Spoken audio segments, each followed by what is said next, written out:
If you find it difficult to focus, you're not alone. In this world of hyper-distractibility, maintaining focus can seem impossible. That's why I created this practical, science-based guide, a condensed masterclass containing everything you need to know to master the skill of focus, enabling you to do in 20 minutes what others do in an hour. I built this guide from my own experiences, hours of research, and extensive reading of books on the subject, so you don't have to. When your life is full of shallow work, you're stuck in a loop of inefficiency and guilty, non-fulfilling leisure. When you work deeply with focus, however, work is much more engaging, much more efficient, and you get hours of extra free time on your hands. In this video, we'll cover the basics of focus, like break timings, durations, and why the Pomodoro is terrible, then the main drivers of focus and how to activate them, and finally go a step further with how to achieve mastery of focus to achieve hyperfocus like that of a swordsman. Without any further ado, let's begin. First off, it's important to establish the right mindset. I know your focus is broken right now, but you're not alone. Our attention spans have been badly affected by modern distractions, all of us, but change is possible. And consider this, you can focus effortlessly when playing video games or doing something that interests you. Yet you struggle when studying, for example, which means you can focus. You just need to learn how. If you implement the techniques I'm about to show, I guarantee you'll be able to achieve laser-like focus on demand. Let's start with the basics. Firstly, breaks. I start with breaks because there are so many common yet flawed practices out there regarding breaks, such as the Pomodoro technique. Honestly, the Pomodoro is one of the worst techniques on earth, and I'll show you why in a minute, as well as what to do instead. So firstly, what should you even be doing during breaks? Many people make a huge mistake in the breaks. This is a game changer, so listen closely. Many people make a massive mistake when they take breaks. If you feel like you can't wait for the next break and are so eager to get up and have fun, and you feel like returning to the task or studying feels like torture, then you're most probably doing this mistake, which is doing stimulating activities in your breaks, like scrolling on social media or watching fun videos or watching and sending memes on the group chat. All of that is so wrong, and here's why. These activities elevate your dopamine baseline. You've increased the level of stimulation you're providing with your brain with. So it's only natural to find so much resistance and difficulty in going back to work. It's like eating lettuce, then eating insanely delicious, expensive Swiss chocolate, then going back to eating lettuce. You get me? So what you should do instead is engage in organic, natural activities that will allow your mind to rest. Examples are meditating, taking a walk, or doing light exercise. You can sit on the balcony, you can have a brief casual chat with family, or have minor socialization in general. You can call your fiance. All of these are examples of activities that are very restful and relaxing without being overly stimulating. These are the organic recovery pills of the body and the mind and are much better alternatives to anything inorganic and overly stimulating. This is called deliberate disengagement and is the best way to relax and build up energy to continue working. Rest or just deliberate disengagement, such as walking or running or just sitting eyes closed or eyes open, kind of mindlessly, it might seem, in a chair, just letting your thoughts move around after a learning bout will accelerate the rate of plasticity. Secondly, when should you optimally take breaks? People get this wrong as well. When working, don't wait until your brain is completely fried because you'll be too exhausted and will have difficulty recovering. Nor should you take breaks too early, as that unnecessarily disrupts your flow. You should take them when you feel moderately disrupted or unfocused. The key word here is moderately. Not too early, because then breaks will be very frequent and disruptive, and not too late, because then your brain will need much more time to rest and recover. So the best time to take a break is when you notice your focus starting to wear out. For most people, this will be between 40 to 90 minutes, and what I mean by starting to wear out is not at the first minor inconvenience of wandering around or daydreaming. Like after 5 minutes of studying, you say, oh, now I need a break. No, that's not what I mean. You feel like the battery of your focus is actually starting to drain. That's when you should take a break. Finally, how long should breaks last? For the duration of your breaks, you want it to be long enough to restore your energy, but short enough to keep you connected to your task without actually disengaging from it mentally. Considering that the ideal break duration would be about 5 to 20 minutes. That's the range you can't go wrong with mostly. So with all of that in mind, you can see why the Pomodoro is so inefficient. It might work occasionally, but it is disruptive, it is arbitrary, and it doesn't address the importance of the type of activity you do during breaks. What you should do instead is work deeply for, say, 45 minutes initially, taking breaks of 10, 15 minutes, and then modulating these durations based on what suits you individually. Some people can focus up to 90 minutes easily, some can't. So you want to modulate this according to what suits you in particular. If all of this feels like too much, I've created a detailed blueprint with an actionable step-by-step guide on how to implement everything in this masterclass. Once you've fully watched the video and understood the principles, you can get it for free from the link in the description, and it'll help you massively internalize and apply everything I'm discussing in this video. Just make sure to watch till the end first. Now, before proceeding to the core of the guide, we can't ignore the rest of the basics. Firstly, sleep. Aim for 8 to 10 hours of sleep. Being half asleep is literally equivalent to being drunk. And the thing about sleep is you don't feel like you're cognitively impaired, but you are. So never compromise on sleep. Then comes nutrition, which is also essential. What you eat directly impacts your nervous system. There's literally a direct connection between your gut and your nervous system. It's called the gut-brain axis. We don't want to get too deep here. Just eat healthy and minimize processed foods, especially ones that spike your insulin, because these are the ones that leave you feeling heavy, with low energy and make you feel sleepy afterwards, also known as high GI foods. Finally, exercise. Don't neglect exercise. It's crucial for your mental well-being as well. I personally do resistance training every other day, which is not the best, but it's enough, I hope. Bottom line is move your body around enough. Now that we've covered the basics, let's get into the core of the actual guide. Here's where things get interesting. Let's go from less effective to more impactful, although all are important because they work in synchrony. The first is liking this video. Hear me out, it's scientifically, no, for real. First off is directionality. For your brain to focus, it must have a clear path. Your brain can't focus if you don't know where you're going. Instead of vaguely saying, I plan to study, say, I'll study this topic for 20 minutes, revise another for 15 minutes, and then solve 30 MCQs in 30 minutes. This clarity not only directs your brain, but also helps eliminate mental clutter, which is essentially the brain fog caused by your brain being subconsciously occupied by multiple things. Here's an example. The mere presence of your smartphone near you can decrease your focus. This sounds almost comical, but it's true.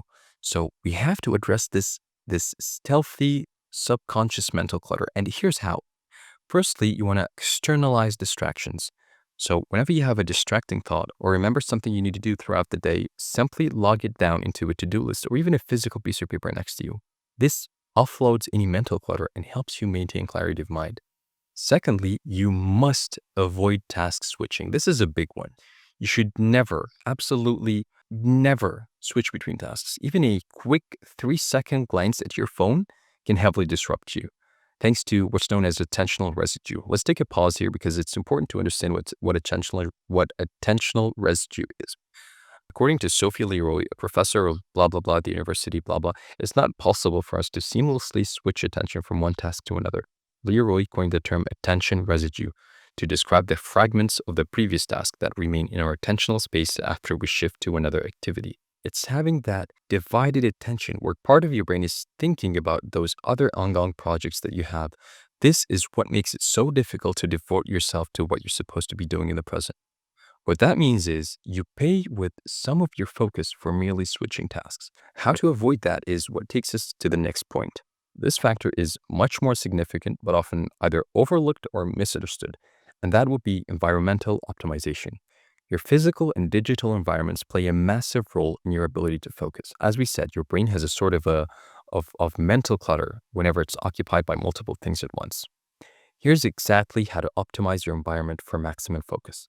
Starting with the physical environment, just keep your workspace tidy and organized. Ask yourself, do I really need this on a daily basis? If not, put it away. Then comes digital environment, which is much more important, but much harder to manage. It is often very tough to control. Digital interruptions like notifications and the constant lure of your phone are prime culprits in diminishing focus. You might not be aware of it, but they're silent leeches of your focus. So here's what you'll need to do about it. First off, turning off your phone or keeping it in another room is not an option. Or you could use an app that blocks distractions on phone and PC. The ones I highly recommend are App Block for phone and Cold Turkey for PC or Mac. All of these tools and much more are available in the blueprint. If you ignore this aspect, focusing on any task becomes nearly impossible. You can't overlook this. The next step I'm about to share with you is the most powerful in this section because even with an optimized environment, tasks can feel boring or burdensome. As I told you in the intro, you can focus when playing video games or fun sports, but not when studying or doing boring tasks. That means you can focus, but you just need the right, fun, engaging atmosphere that helps you do so. If you make your work as engaging and interactive, focusing becomes almost automatic. Stay with me now. If you implement the following 2 simple changes into your work, it'll be a game changer. The first one is actually from video games. You know how levels that are too easy are no fun, and levels that are too hard are also no fun.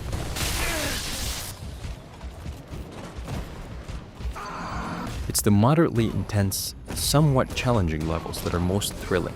You can give your work the same atmosphere by the simple habit of setting a time limit with a moderately challenging goal every time you sit down to work. It's just much more engaging, and it'll help you focus much better and get more done in less time, thanks to Parkinson's law. So it's a win-win-win. The second change you can implement is to make the nature of the task more interactive. Rethink your method. If you're studying, rather than just rereading, try interleaving or using the Feynman technique. Maybe study by mind mapping or with conversing with an AI voice assistant. Create a memory palace for rote details. Maybe study in group sessions if that's your thing. You get the point. Likewise, if you're writing, read what you're composing out loud. Imagine your end product. If you're training, for example, crank up metal music and wear something that motivates you. These adjustments immerse you in your work and help you enter a flow state, which transforms tedious tasks into enjoyable experiences. Achieving flow state will make your work much more thrilling. I'll actually make a full guide on flow state soon as well, so stay tuned for that. Now, here's where things get really interesting. If you truly commit to what I've said so far by downloading the blueprint and following its guidance meticulously, you will notice a significant improvement in your focus just doing that. But if you want to take it to the next level and achieve superhuman focus or hyperfocus, here's how, using these 3 powerful techniques from weakest to strongest. The first one is literal laser focus. Mental attention. Well, it turns out that focus in the brain is anchored to our visual system. The key is to learn how to focus better visually if you want to bring about higher levels of cognitive or mental focus. Now, what this means is that if you have a hard time focusing your mind for sake of reading or for listening, you need to practice, and you can practice, focusing your visual system. Let's say I am trying to concentrate on something related to, science. I'm reading a science paper and I'm having a hard time. It's not absorbing. Spending just 60 to 120 seconds focusing my visual attention on a small window of my screen, meaning just on my screen with nothing on it, but bringing my eyes to that particular location increases not just my visual acuity for that location, but it brings about an increase in activity in a bunch of other brain areas that are associated with gathering information from this location. So, put simply, if you want to improve your ability to focus, practice visual focus. So, as you heard the science giga chad himself, practicing visual acuity is an instrument of developing focus in the immediate setting. But this is for the short, immediate term for the most part. It's a great instrument to regain focus in the moment once you lose it as well. But for long term, let's look at the second item we have, which is much more powerful, but we have to understand it first. In this modern age, your brain is taking in an immense amount of input, essentially training it to be a shallow, weak processor of information. If you reverse this and instead consistently perform activities that provide little or no input, your brain will be alternatively hardwired for focus, concentration, and depth. If you're getting confused, this is what Guy Claxton, a professor of learning sciences, has to say on this subject. We have to shrink the world to fit our cognitive bandwidth. If you go too fast, you overload your abilities and they degrade. But when you practice moving at a speed that is compatible with human nature and you build that into your daily life, you begin to train your attention and focus. What he means by that is activities that naturally slow down your brain and force calmness. He has analyzed what happens to a person's focus if they engage in deliberately slow practices like yoga, Tai Chi, or meditation, as discovered in a broad range of scientific studies. And he has shown they improve your ability to pay attention by a significant amount. Slowness nurtures attention, and speed shatters it. And it's actually common knowledge. Mindful meditation is well proven to enhance focus over time. It's well researched and is scientifically proven. Aside from the ton of other benefits, of course, like improving willpower as well. But it's not just for the monks. Its impact is genuinely massive. And I understand picking up meditation is weird hard and shaky for a lot of people. So I'll make a small section in the blueprint on how to develop the habit of mindful meditation very easily. But for now, I just want you to understand that its benefits are real, and it's definitely a habit worth developing. We then come to the final and single most powerful practice you can do. If you're going to apply one thing, make it this. It's a bit complicated though, so let's first understand the basic principle behind it and how it can help you ascend with your focus to hyperfocus. Consider how your brain works.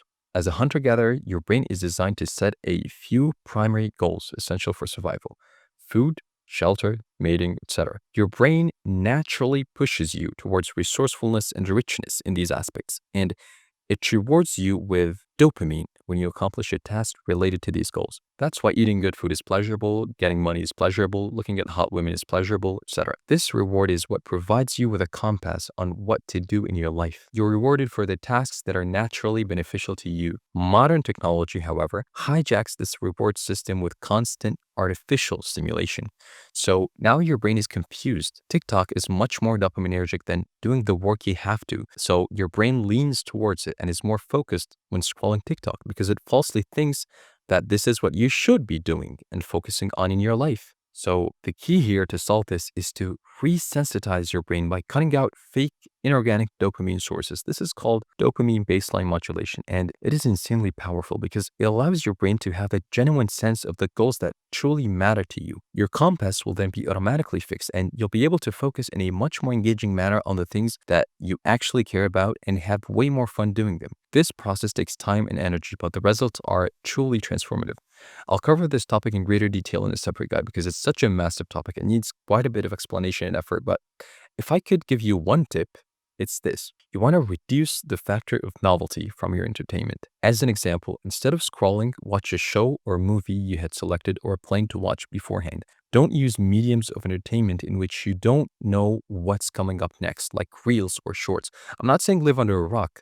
What I'm saying is switch that out for entertainment in which you know what you're going to consume beforehand, like a video game or a TV show. This novelty actually has to do with a psychological principle called variable reinforcement. We don't want to get too deep here, but this tip on its own will make great difference. And the more you can modulate other aspects, the better, stronger focus you'll have by nature in everything you do. And that was it, guys. Again, nothing will change if you don't take action. So you better take notes and actually implement these changes into your life, or you can download the blueprint, which will help with that. But for the love of God, actually do these steps instead of just mindlessly consuming, and I promise you, you will see results. Thank you for watching. Let me know your thoughts in the comments, and I'll see you in my next video. Arrivederci.